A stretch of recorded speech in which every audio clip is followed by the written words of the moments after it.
Okay then, so let's move on to the Henderson Miller Taylor family. I can see that you've been doing this now for about 6 months, and I can see from our last supervision notes, we said that we were looking to close this. Have we achieved any of the outcomes? Well, no, not really. There's been a little bit of improvement in some areas, but despite all the support we've put in place, I don't really think that we've improved the outcomes for the children. No.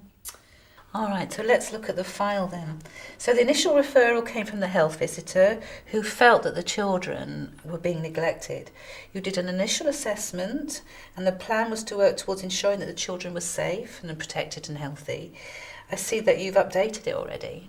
Yeah, as time's gone on, I've had more contact with the family and I've updated the assessment as you suggested at the last supervision. Yeah, brilliant. Troy and Susan are attending school more frequently, but let's talk through the areas that you're still concerned about. Well, you're right, some things have gone better than others, but I think that this is because I've prompted and supported the family quite heavily for this to happen, and I worry that without my support things will just fall back into the same routine as before. I do feel that these children are being neglected and that there is a lack of routine and a lack of boundaries within this family generally. Okay, let's talk about the underlying problems here. Is it to do with the parenting capacity? Do we need to get Claire and Darren on a parenting course? Or do you think there's some deeper issues that we need to explore? What do you think? But listen, before we do all that, why don't we just have a cup of tea? Oh, lovely. So to summarise, we think that so far we have made some limited progress due to the practical support that we have given, but that we haven't got to the root of the problem.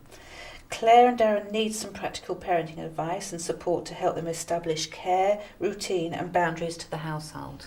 Yes, I've got their names down for a parenting course, but I'm going to do some preparation with them in advance to build the confidence and prepare them before they go into a group setting.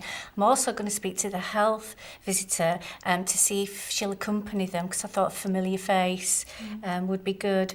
I think transport might be an issue for them though. The bus fares might be a barrier, so I'm going to need to talk to them again about this. Okay. Well, obviously that would be great and a good step forward if Claire and Darren did go.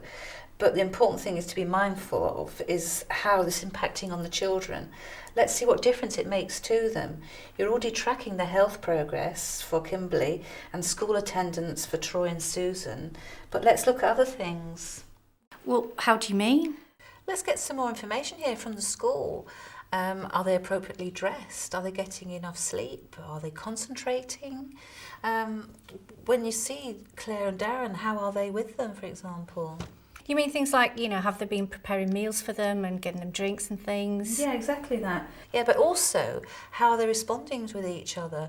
Are they happy or are they sad? Or are they just as bad as they were, at the start of this referral?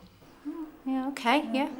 Also, make some time to see Claire and Darren individually. Try and get a clearer picture of what's going on with them and what the additional support they might need. Do you mean outside agencies? Yeah, absolutely. We need to build a network around the family before we can even think about closing this case. Thanks for that. That discussion's been really useful, thanks. Good. Well, let's come back in 4 weeks' time in your supervision and then let's discuss it further to see how we're getting on. Okay. All right, brilliant.